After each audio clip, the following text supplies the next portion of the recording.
심한 경쟁을 극복하는 길, 심한 경쟁을 극복하는 길이란 제목으로 하나님 말씀 증거하도록 하겠습니다. 세상이 험합니다. 경쟁이 심하고 다툼이 있고 하여튼간에 뭐 쉽지 않습니다. 그럼 크리스찬, 특별히 내가 이 험한 세상에서 어떻게 살아갈 것인가? 한마디로 요약하면 경쟁과 다툼으로 살지 말고 위로부터 더 받는 축복으로 살라는 거예요. 오늘 계속 강조되는 거죠. 우리는 받는 존재라니까요. 더 엄청 받아서 경쟁과 다툼을 이기고 살아가라. 그게 오늘 말씀의 핵심이라는 것입니다. 그래서 첫 번째는 그거예요. 더 받으며 살라라는 것입니다. 아브라함이 그랬죠. 네가 좌하면 우하겠다. 무슨 뜻입니까? 더 받으면 되지 뭐 그런 거죠. 절대 경쟁과 다툼으로 살지 않겠다 그런 뜻입니다. 사람이 그 싸움과 다툼이 어디서 나느냐? 오늘 본문 보니까 욕심 때문에 그렇다 그러잖아요. 욕심은 끝이 없습니다. 예를 들어서 뭐 아기가 없을 때 애만 나오면 너무너무 좋겠다. 기도 제목이에요. 아기가 나왔습니다. 그랬더니 뭐 아프더라고요. 그러니까 아프지만 않으면 또 낫거든요. 그랬더니 또 걱정이 키가 좀 컸거든요. 그랬더니 키만 커요. 예쁘지 않으니까 예뻤으면 공부 잘했으면. 그러니까 욕심이라는 게 한이 없는 거죠. 그러니까 적당히 하라고요. 적당히 하나님께서 내게 주신 게 제일 좋은 거거든요.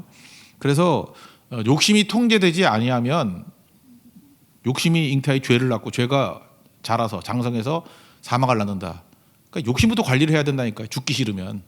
그러니까 욕심으로 살아서는 안 된다라는 것입니다. 1절 읽겠습니다. 시작. 너희 중에 싸움이 어디로부터 다툼이 어디로부터 나느냐? 너희 지체 중에서 싸우는 정욕으로부터 나는 것이 아니냐? 정욕이 뭐 욕심이죠. 욕심으로. 그러니까 필요는 하나님이 채워주십니다. 필요는 하나님이 주신 게 필요해요. 니드. 그러나 욕심은 그 이상을 원하는 거예요. 그 욕심은 망하는 거라니까요. 그러니까 필요는 하나님께서 주신다니까요. 우리 다 먹고 살잖아요. 필요는 채워주시는데 잠깐만 필요 이상으로 뭘 구하는 거 그게 욕심이 돼버리고 욕심이 다툼과 경쟁을 일으키게 된다. 뭐 그런 뜻입니다. 그러니까 이렇게 생각하면 돼요. 우리가 어딜 들어가가지고 자꾸 이렇게 경쟁과 다툼이 잠깐 벌어진다. 그러면 1차적으로는 뭐 조금 견뎌야죠. 근데 이게 구조적으로 이 경쟁과 다툼이 이게 끝이 없겠구나 이런 생각이 들면은 넓은 데로 가십시오. 옛날 표현에 의하면 레드 오션에서 난리치지 말고 피바다 만들지 말고 블루 오션으로 가라고요. 아브라함도 그랬잖아요. 이제 갈라서야 될다. 우리 다투게 하지 말자. 너 먼저 선택하라. 그러면서 더 큰 걸 얻잖아요. 그죠? 이게 중동의 최강자가 돼버리고 뭐 그런 일들이 나중에 열리지 않습니까? 헤어졌기 때문에 열린 거죠. 그러니까 레드 오션에서 싸우지 말고 블루 오션으로 더 넓은 곳으로 가라. 그런 것입니다. 사실 유럽의 역사를 봐도 그렇잖아요. 유럽이 뭐 기근이 있고 전쟁이 있고 어려울 때 사회에서 버림받은 사람, 루저들이 다 신대륙으로 이렇게 이민 간 겁니다. 근데 그게 사실 나중에 보면 더 큰 축복이었죠. 레드오션에서 싸우지 말고 경쟁과 다툼이 있을 때는 넓은 곳으로 가라. 제가 얼마 전에 다낭에서 뭐 사업을 하셨던 분한테 이렇게 뭐 글과 이야기를 들은 적이 있습니다. 그 베트남의 한 중앙쯤에 다낭이라고 있지 않습니까? 우리 기성교사님도 뭐 거기에 신학교를 지금 새롭게 이제 세우고 계시는데 다낭 거기서 사업을 아주 잘하셨던 분이에요. 근데 한국 사람의 특징이 있대요. 지금 코로나 말고 이전에 뭐 하나 사업 잘 된다 싶으면 한국 사람이 다 들어와서 똑같은 거 많이 한다는 거예요.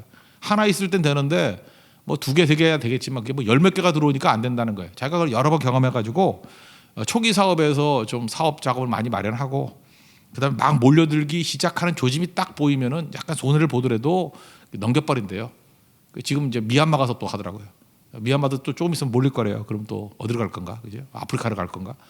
근데 그분의 그 지혜가 뭐냐 하면 이동할 타이밍이 언제냐? 지나친 경쟁과 다툼이 있을 때 그런 조짐이 보일 때가 지금이 이동할 때다. 이게 최고로 좋은 자리가 아니라는 거예요. 참 그 지혜로운 거죠. 제가 볼 때 뭐 다른 건 모르지만 세상에 살아갈 때의 지혜로서는 최고라고 생각을 합니다. 예루살렘 교회가 그 아무것도 아닌 문제 갖고 다퉜잖아요. 구제 문제. 아니 구제가 좋은 거 아니에요. 좋은 거 갖고 다툴 이유가 없잖아요. 그거 왜 그랬을까요? 뭐 여러 가지 이유가 있겠지만 너무 올망졸망 지들끼리 모여있기 때문에 그래요. 그러니까 경쟁과 다툼이 있으니까 그런 거잖아요. 그런데 이게 핍박 때문에 흩어지던 뭐가 되던 안디옥 교회도 생기고 막 흩어지니까 싸우지 않잖아요. 그러니까 다툼이 있으면 둘이 싸우면 두 팀 만들면 되는 거예요. 그러니까 자꾸만 그 보기 싫은 사람 쳐다보면서 기질도 안 맞는 사람이 있거든요. 자꾸 다투지 말고 두 팀 만들어서 주를 위해서 충성하는 거 그게 더 중요하다는 것입니다. 그래서 오늘 성경은 이런 거예요. 야 경쟁과 다툼 그런 거 하지 말고 위로부터 하나님께서 주신 축복을 더 받으라. 그게 핵심입니다. 그죠? 구하면 주신다는 거예요. 2절을 다 같이 읽겠습니다. 시작. 너희는 욕심을 내어도 얻지 못하며 살인하며 시기하여도 능히 취하지 못함으로 다투고 싸우는도다. 너희가 얻지 못하면 구하지 아니하기 때문이요. 구하라 그러면 주신다는 거예요. 성경은 뭐 계속 그런 얘기 아니에요. 싸우지 말고 달라 그래. 마태복음 7장 9절부터 나오잖아요. 그 아버지와 우리와의 관계를 얘기하잖아요. 아들이 야, 떡 달라 그러는데 돌 주는 아버지가 어디 있고 생선 달라 그러는데 놀랬지 하면서 뱀 주는 아버지가 어디 있냐고. 악한 아버지라 할지라도 좋은 거 주는데 하늘에 계신 너희 아버지 좋은 아버지잖아요. 좋은 거 주시지 않겠느냐. 그러니까 구하면 됩니다. 오늘도 경쟁과 다툼을 살지 말고 기도로 사십시오. 기도를 멈추지 말고 하나님께 구하면 다 주신다는 거. 오늘 다 구하십시오. 충분히 구하라는 거예요. 제가 옛날에 들었던 얘기 지금도 기억나네요. 어떤 공무원이신데 이게 우리나라에 장학금이 되게 많대요. 뭐 옛날 얘기예요. 장학금이 많은데 구하기만 하면 줄 장학금 되게 많대요. 예를 들어서 몇 가지 조건만 맞으면 된대요. 뭐 예를 들어서 뭐 전라북도 출신에 뭐 학점이 뭐 어느 정도 이상, 뭐 학점도 뭐 B도 아니에요. 내가 볼 때 막 C쯤 되나? C도 안 나오는 애 있나요, 그죠? 그 정도 되면은 제가 볼 때 조건이 그냥 웬만한 애들은 다 될 조건이에요. 근데 신청을 안 한대. 그러니까 뭐예요? 그냥 어렵다만 그러고 죽치고 있는 거죠. 뭐 알아볼 생각도 안 하고. 잠깐 구해보라고요. 세상도 구하면 줘요. 그런데 하나님께서 좋으신 아버지인데 구하면 안 주시겠느냐? 그러니까 경쟁과 다툼으로 살지 말고 구해서 넘치게 살라는 거예요. 넘치게. 무력하게 살지 말고 강력하게 사랑하는 게 중요하다. 이거를 말하고 있습니다. 근데 뭐 단서를 하나 들었죠. 안 줄 때도 있다. 뭐 당연하죠. 3절 읽겠습니다. 시작. 구하여도 받지 못하면 정욕으로 쓰려고 잘못 구하기 때문이다. 나 이거 생각나요. 어떤 아버지가 아들이 죽고 난 다음에 엄청 울었어요. 이유가 뭐냐? 아버지가 마음이 이상하더래요. 아들이 어린 아들인데 오토바이 사다 달라 그래서 오토바이 사줬다가 오토바이 타고 죽었어요. 얘가. 그때 그 엄청 울더라고요. 꽤 된 얘기인데 20년도 더 된 얘기인데 그 아버지 생각이 나요. 물론 뭐 그 아이가 아직도 철이 없고 또 그다음 폭주 쪽 비슷한 애이기 때문에 그렇죠. 그 사주면 안 됐던 거였죠. 그러니까 자기 때문이다 그렇게 생각을 하잖아요. 하나님은 좋으신 아버지인데 우리를 알잖아요. 다 우리의 체질을 아시잖아요. 그러니까 안 준다는 건 뭐예요? 그 욕심이잖아요. 욕심. 그러면 욕심이 죄를 낳고 죄가 사망. 죽을 짓은 안 줘요. 그래서 하나님이 안 주는 거는 그거 받으면 죽었겠구나 이렇게 생각하면 돼요. 감사히 여기십시오. 그래서 하나님이 나를 사랑하신다는 걸 가지고 미리 감사하면은 뭐 부작용이 하나도 없겠죠. 그런 겁니다. 그 다음 나오는 얘기가 뭐냐면 하나님은 야 내가 적어도 너를 얼마나 사랑하는지 아느냐. 야, 주고 안 주고의 문제 갖고 잠깐만 시비 걸지 말고 하나님께서는 우리하고 연애하듯이 사랑하기를 원하신다라는 것입니다. 그래서 여기 세상을 따라가는 것 같다가 이렇게 바람 피는 걸로 묘사해요. 바람 필래? 그 연인끼리 우리가 그런 것밖에 잘 모르니까 그러니까 의인화된 용어예요. 세상과 짝하에 사는 것이 바람 피는 거야 그런 뜻이죠. 그래서 성령도 시기할 정도로 뭐 사랑한다 이런 식으로 표현을 하고 있습니다. 그러니까 무슨 얘기예요? 하나님이 엄청 사랑한다는 거예요. 그래서 주고 안 주고의 문제가 아니라 사랑의 관계만 유지가 된다 그러면 사랑하면 다 주잖아요. 야 하나님만 사랑해. 그리고 마음대로 해. 그러면 다 채워줄 거야. 이런 말씀을 하고 있다는 것입니다. 한번 읽어봅시다. 4절 5절입니다. 시작. 가늠한 여인들아 세상과 벗된 것이 하나님과 원수됨을 알지 못하느냐. 그런지 누구든지 세상과 벗이 되고자 하는 자는 스스로 하나님과 원수되는 것이니라. 너희는 하나님 우리 속에 거하게 하신 성령이 시가기까지 사모한다 하신 말씀을 헛된 줄로 생각하느냐. 그러니까 하나님 우리와 연애하고 사랑하고 싶으시니까 사랑하면 된다. 그런 얘기입니다. 그러니까 핵심은 뭐예요? 경쟁과 다투고 살지 말고 더 받으라는 거예요. 받으라. 이게 첫 번째 얘기인데 그 다음에 이거 짝을 이루는 게 뭐냐 하면 더 받기 위해서는 뭐로 받아요? 그릇이 있어야 될 거 아니에요. 그릇이 크든지 깨끗하든지 그래야지 받을 수 있죠. 큰 그릇, 깨끗한 그릇. 그게 겸손이란 그릇이라는 거예요. 교만은 뭐냐 하면은 더러운 그릇. 교만이 왜 더러울까요? 그 예레미야 17장 9절에 나오잖아요. 만물보다 거짓되고 심히 부패한 것이 마음이라. 그게 부패한 마음이니까 더럽죠. 설거지 안 된 그릇에 뭐 담으면 먹나 그거 안 먹죠. 그러니까 많이 받기 위해서는 깨끗해야 된다. 깨끗함이 겸손이다. 그것도 맞는 얘기예요. 또 겸손은 큰 그릇이에요. 큰 그릇. 엄청 큰 그릇이라고. 그 교만은 제가 볼 때 일회용이에요. 일회용. 교만하면 한 번 받고 끝나요. 근데 겸손하면 영구 사용이 가능해요. 한 번이 아닙니다. 10번, 100번 뭐 끝없이 영구적으로. 그래서 겸손한 사람 보면 느끼는 게 뭐냐면 야, 저 사람은 하나님의 축복을 끊임없이 받겠구나. 계속 받겠구나. 근데 교만한 사람을 보면은 이걸로 끝이네. 이걸로 끝이네. 일회용이네. 이제 뭐 일회용으로 버림받겠네. 스티로폼이네. 이렇게 느낌이 온다고요. 그런데 저거는 도자기네. 고급 도자기네. 겸손할 때 오래 가게 된다라는 것입니다. 그래서 하나님께서 오래오래 축복해 주시기를 원하시죠. 우리 사랑하니까. 그래서 겸손하게 우리를 만드셔요. 모세를 보세요. 모세가 그 애굽의 왕자로 있을 때는 뭐 나름 교만했잖아요. 뭐 자기 힘으로 다 하려고 그랬고 안 그렇습니까? 그때 일단 40세 이하니까 그때 뭐 120세까지 살았으니까 멋있었겠죠. 그러니까 모세가 싹 지나가면 뭐라 그랬어요? 아, 저 사람이 이집트 왕자래. 그러면서 막 그러고 그다음에 또 등치도 좋았을 것 같아. 내가 볼 때 사람 패죽인 거 보니까 저 근육 봐. 또 옷에도 멋있을 것 같아요. 수트핏이 엄청날 것 같아요. 저 멋진 스타일. 지나가면 모세 오빠 뭐 이랬을 거라고 그죠. 그러니까 안 되지. 그러니까 저건 일회용으로 끝날 거 아니에요, 그죠? 그래서 하나님이 일회용이 아니라 영구히 있을 수 있는 존재를 만드셔서 광야로 가가지고 광야에는 모세 오빠가 없어요. 말 더럽게 안 듣는 양들밖에 없어요. 각기 제 길로 갔거를. 또 양들은요 그 순양이나 간신같이 모세한테는 관심이 없어요.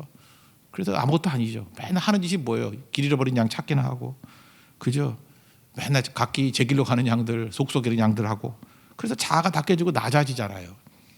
그러니까 어떻게 깨끗한 그릇이 되고 큰 그릇이 돼서 결국 이스라엘 전체의 믿음보다 모세 하나의 믿음이 더 우월했죠. 그거 못 느끼세요? 그런 그릇으로 만들잖아요. 겸손의 그릇이에요. 광야가 겸손의 그릇을 만들었다는 것입니다. 겸손의 그릇이 있으면요 하나님께서 은혜를 주시고 축복을 주셔요. 신약에서는 은혜라고 그러고 구약에서는 축복이라고 그랬죠. 똑같은 얘기예요. 막 부어 주신다는 거예요. 그래서 6절을 한번 읽겠습니다. 시작. 그러나 더욱 큰 은혜를 주시나니 그러므로 이랬을 때 하나님이 교만한 자를 물리치시고 겸손한 자에게 은혜를 주신다 하였느니라. 그러니까 뭐예요? 겸손을 하면 하나님께서 막 엄청 때려 주신다는 거예요. 그러니까 이런 길을 걸어가야 된다 그런 얘기죠. 그러므로 우리가 해야 될 일이 뭐예요? 겸손하게 하나님만 바라봐야지. 이게 마귀하고 타협하면 안 되죠. 그래서 마귀 대적하라 그러잖아요. 마귀를 대적하라. 파우스트 생각나네. 파우스트가 그 늙은 학자 아니에요? 늙은 학자. 이게 뭐 좀 제대로 하고 싶어가지고 마귀하고 이렇게 영혼 팔아먹죠. 내 영혼 팔아먹는 거. 옛날에 그래서 파우스트에서 나온 말 때문에 우리 교회에서도 많이 쓰는 말이 있었는데 신앙 팔아먹지 말라. 파우스트에서 나온 말이에요. 영혼 팔아먹지 마라. 신앙 팔아먹지 마라. 신앙 팔아먹으면 안 되죠. 마귀가 오면은 대적해야 돼요. 말씀 붙들고 끝까지 버티면 반드시 이긴다는 것입니다. 마귀는 개하고 똑같아요. 개는 등 보이면 물어요. 근데 이렇게 낮은 자세로 째려보면은 걔가 꼬리를 감춰요. 그러면 되는 거예요. 그럼 개패드 패면 도망갑니다. 7절 말기겠습니다. 시작. 그런즉 너희는 하나님께 복종할지어다. 마귀를 대적하라. 그리하면 너희를 피하리라. 그리고 하나님 많이 가까이 하면서 예배드리면서 지금 내가 가지고 있는 것들 그거 별거 아니다라고 하면서 내가 웃지 말고 빨리 애통으로 바꿔버리고 즐거움 이게 다가 아니거든요. 이게 근심으로 바꿔버리고 하나님께서를 기다리는 사모하는 마음 가지고 살라는 거예요. 그게 겸손이잖아요. 목마릅니다 주님. 배고픕니다. 주께서 채워주세요. 그러고 살라는 거예요. 그러면 엄청 채워진다는 거예요. 그러니까 뭐예요? 구해야 되고 겸손의 그릇으로 채워야 된다. 그 얘기예요. 이거 못하면 바보죠. 그러니까 최고의 능력을 하는 게 그거라는 것입니다. 8절부터 10절까지 읽겠습니다. 시작. 하나님을 가까이 하라. 그리하면 너희를 가까이 하시리라. 죄인들아 손을 깨끗이 하라. 두 마음을 품은 자들아 마음을 성결하게 하라. 슬퍼하며 애통하며 울지어다. 너희 웃음을 애통으로 너희 즐거움으로 근심으로 바꿀지어다. 주 앞에서 낮추라. 그리하면 주께서 너희를 높이시리라. 그러니까 이 험한 세상, 이 경쟁과 다툼이 있는 세상 어떻게 살아가야 되겠어요? 하나님께 구하십시오. 구하면 경쟁과 다툼보다 훨씬 많은 걸로 채워주신다는 거예요. 그럼 이거 담기 위해서 필요한 게 뭐예요? 겸손이라는 그릇. 영구한 그릇, 큰 그릇, 깨끗한 그릇, 영구한 그릇, 교만, 일회용, 더러운 그릇, 그걸로 끝장나는 그릇. 그러니까 세상에서 제일 바보가 교만이고 제일 지혜로운 사람은 겸손합니다. NIBC, not I but Christ.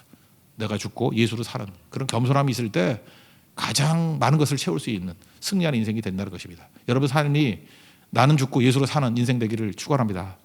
그 다음에 한 가지 더 얘기한다 그러면 현실에 뿌리 박은 영성을 살라는 거예요. 이게 뭐 율법주의의 반대 개념인데 너무 이상주의에 빠지지 말라는 거예요. 세상 모르면서 그냥 세상이 뭐 그냥 유토피아가 이루어진 것 같이 너무 그 완벽주의자 이렇게 살지 말라는 것입니다. 그러니까 완벽주의자는 현재를 못 살아요. 맨날 낙심하고 좌절하고 이러라고. 현재가 중요하다고 했죠. 이게 전도서에 제일 중요한 게 아니에요. 오늘을 누리고 살라고. 과거가 왜 필요해요? 기억을 통해서 현재화된 게 과거잖아요. 그러니까 과거도 기억을 통해 현재화된 거예요. 그게 과거가 의미가 있는 거지. 기억되지 않은 과거가 뭐 의미가 있어? 소망은 뭐예요? 미래를 소망을 통해서 현재화시킨 게 미래 아니에요. 그래서 소망이 필요하고 기억이 필요한 이유가 뭐예요? 다 현재화시키기 위해서. 그래서 기억을 통해서 오늘을 살고 소망을 통해서 오늘을 사는 거죠. 그죠? 천국 소망이 있으니까 지금 사는 거 아니에요. 천국 소망이다 그러고 널브러져 있으면 그게 뭐야? 종말론자들이지 뭐라 그러죠? 뭐 옛날 다미 성경 같은 것들이지. 소망이 있으니까 오늘을 사는 거죠. 얼마 못 살 거니까 오늘 잘 살아야죠. 주님 앞에 살 거니까 오늘 충성해야죠. 다 오늘 아니에요. 오늘. 그게 중요하다는 것입니다. 그런데 인간이 부족하거든요. 그럼 성장 중에 있다 그렇게 생각해야 되는데 지나치 이상주의자가 되는 거예요. 전도서 7장 16절에도 보면 지나치게 의인되지 말고 지나치게 지혜자도 되지 말라 그런 얘기 나오잖아요. 너 망할라 그러느냐. 이게 뭐야? 이상주의에 빠지지 말라 그러는 거죠. 인생이 다 모인 게 교회도 그렇죠. 병자가 모이고 죄인이 모인 거지. 뭐 이렇게 잘난 게 뭐예요? 어제도 제가 말씀드렸잖아요. 그 분쟁이 있는 교회 담임 목사님 부임해가지고 장로님한테 물었더니 왜 싸우냐고. 잘해보려고. 어떻게 해서 그게 풀렸다. 3년 동안 잘하지 맙시다. 뭐 이렇게 의견하고 싸우려고 그러면 잘하지 맙시다. 그러면 입 다무는 거죠. 잘하지 맙시다. 잘하지 아니해도 괜찮아. 우리가 잘하지 않아도 돼요. 그냥 평화만 이루어지면 교회는 분쟁만 없어도 부흥하거든요. 왜? 모든 성도들이 평화로우니까 와가지고 예수님 만날 거 아니야. 예수님 만나면 다 변화돼요. 예수님 만나면 생명 온다고. 믿습니까? 교회 사람 만나니까 그래. 다투면 사람 만나게 되잖아요. 이상한 꼴들 보잖아. 그러니까 입 다물고 있고요. 교회 와서는 하나님만 만나면 돼요. 예수님 만나면 다 살아나요. 예수님 생명이기 때문에. 그게 좋은 교회예요. 예수님만 보이는 교회. 말씀만 선포되는 교회. 그게 좋은 교회죠. 이제 그런 얘기죠. 그러니까 너무 이상주의자 되지 말고 현실을 살라는 거예요. 지금. 그죠? 남의 신경 쓰지 말고. 그래서 길을 잃지 않는 길. 어저께 에베소서도 뭐 5장에도 나오대. 그 지혜롭게 지혜 없는 자가 되지 말고 지혜 있는 자가 되라고. 새우를 아끼라고. 때가 악하다고. 마귀는 주의 뜻 말고 엉뚱한 짓 다. 무엇을 먹을까, 무엇을 마실까, 무엇을 입을까. 이거 하는데 인생 다 탕진하게 만들어 버린다. 주의 뜻 그 명확히 알고 그거 매진해 나가라는 거예요. 15절 읽겠습니다. 시작. 너희가 도리어 말하기를 주의 뜻이면 우리가 살기도 하고 이것이나 저것을 하리라 할 것이거늘. 주의 뜻 말씀에 다 있잖아요. 말씀 읽고 주의 뜻대로 그냥 사는 거예요. 그게 지혜로운 인생이죠. 성령은 언제나 말씀 듣게 만들어요. 그리고 말씀에 걸음이 있는 순종의 걸음을 걷게 만드신다는 것입니다. 그게 중요한 거죠. 말씀대로 살고요. 순종하면 마귀가 깨갱해요. 그리고 말씀으로 이렇게 외치면은 마귀가 두려워요. 어제도 그랬죠. 방울뱀이 이 혀 밑에서 독이 나가가지고 싹 쏘면은 눈이 멀어버린다고, 몸이 마비돼 버린다고. 이 방울뱀 이게 마귀를 뱀으로 묘사하잖아요. 마귀 독이 있어요. 눈 맞으면 눈 멀고 몸이 굳어져 버린다고. 그럼 마귀에게 독이 뭘까요? 이게 하나님의 말씀이에요. 말씀을 딱 선포하면은 이놈이 눈이 멀어버리고 깨개게 버리고 굳어져 버리고 죽으려 그래요. 히브리서 4장 12절 그러잖아요. 하나님 말씀은 살아있고 활력이 있어. 좌우의 날선 어떤 것보다 예리하여. 그 검이 뭐 물론 나를 칠 수도 있겠지만 콩과 연과 관절과 골수를 찔러 쪼개게 한다. 그것도 되지만 마귀를 찔러 그죠? 머리와 몸통과 꼬리를 그죠? 쪼개기까지 하며 그죠? 회쳐먹을 수 있도록 만들어 주신다. 뭐 제 얘기예요. 이제 말씀이 그런 능력이 있다고요. 그래서 말씀대로 순종하면 마귀가 깨갱하고 말씀을 선포하면 도망간다는 것입니다.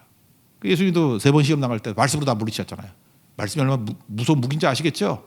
말씀에 화살을 날리십시오. 마귀는 꼼짝 못하고 뭐 도망가게 된다라는 것입니다. 그러므로 오늘 얘기가 이거예요. 인생이 안개 같다는 거예요. 잠시 뭐 풀과 같다. 인생 짧다라는 거예요. 그죠? 뭐 이것저것 할 시간도 별로 없다. 남은 시간이 별로 없다라는 거예요. 안개 같은 인생이니까 잠깐 남 신경 쓰지 말고 너나 하나님 앞에서 충성하고 살라는 거예요. 나도 나를 못 고치는데 내가 잔소리한다고 고쳐져요. 니네가 재판관 아니라고. 준행자, 말씀대로 준행하는 사람이지 네가 재판관이냐. 나오잖아요. 그죠? 누가 남들 갖다가 이렇게 정죄하겠냐고. 그러지 말고 내가 하나님 앞에 서 있으면서 하나님 앞에 단독자, 케르케고르 같이 하나님 앞에 코람되어 인생을 살면서 내가 충성을 다하라. 지적하고 정죄하고 그런다고 변화되는 거 아니라는 거예요. 그죠? 주어진 시간에 충성 다하라. 13, 14절 읽겠습니다. 시작. 들으라 너희 중에 말하기를 오늘이나 내일이나 우리가 어떤 도시에 가서 거기서 1년을 머물며 장사하여 이익을 보리라 하는 자들아 내일 일을 너희가 알지 못하는도다. 너희 생명이 무엇이냐 너희는 잠깐 보이다가 없어지는 안개니라. 안개 같은 인생이 길지 않다는 거예요. 그러니까 오늘 충성스럽게 잘 살자. 이제 우리 남은 인생이 있지 않습니까? 제가 성경을 보니까 죽는 점수가 높아야 돼요. 죽을 때 점수가 제일 높아야 돼. 스데반 죽을 때 잘 죽었어. 그 오른편 강도 죽을 때 점수가 제일 높아서 구원받았잖아요. 낙원에 있으리라. 죽을 때 스데반도 죽을 때 잘 죽고. 그래서 여러분들 지금 이전까지 살아왔던 것도 중요하지만 제가 지금 공로사상 얘기하는 게 아니에요. 잘 죽어야 돼요.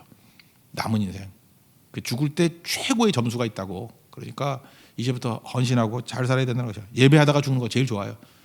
그래서 맨날 뭐 어떤 사람은 그래 자다 죽는 게 좋다고. 그게 뭐 좋아? 자다 죽는 거 그거 횡사지. 그 자다 죽는 게 그 뭐 어떻게 죽는 게 했더니 심장마비로 죽은 거더라고. 그게 뭐 좋아 그게? 좋아요? 자다 죽어요 그러면. 예배하다 죽는 게 좋은 거지. 기도하다 죽는 게 좋은 거고. 우리 교회 성도들 많이 기도하다 돌아가시면 많이 기도하고 그죠? 그 다음에 예배 드리고 성교하고 돌아가시는 거 그게 좋은 거죠. 힘 다 빼버리고 힘 주는 건 교만이거든요. 힘 빼고 하여튼 주께서 예배기도 성교 부르실 때 그거 하다가 스테반과 같이 마지막 주님 바라보면서 천국으로 향해서 나아가는 그런 퍼레이드가 되는 축복이 임하기를 기원합니다. 그러므로 쓸데없는 자랑하지 말고 진짜 자랑은 하나님 앞에 서야 될 것들 그거 자랑하는 인생이 된다라는 거예요. 당장 행합시다. 미루지 말고 지금 뭐 새벽기도 나오라 그래도 뭐 내일부터요. 잠깐 미루지 말라고. 미루면 못 나와요. 당장.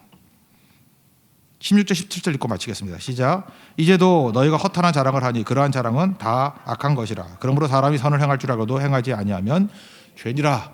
경쟁과 다툼이 있는 세상입니다. 험한 세상입니다. 더 받으며 사십시오. 더 받으라. 구하면 돼요. 그리고 그 겸손이라는 깨끗하고 큰 그릇을 담으십시오. 필요합니다. 왜? 우리는 나누어주고 살아야 되기 때문에. 그리고 또 하나는 무엇입니까? 너무 율법주의자들 그게 과도한 이상주의거든요.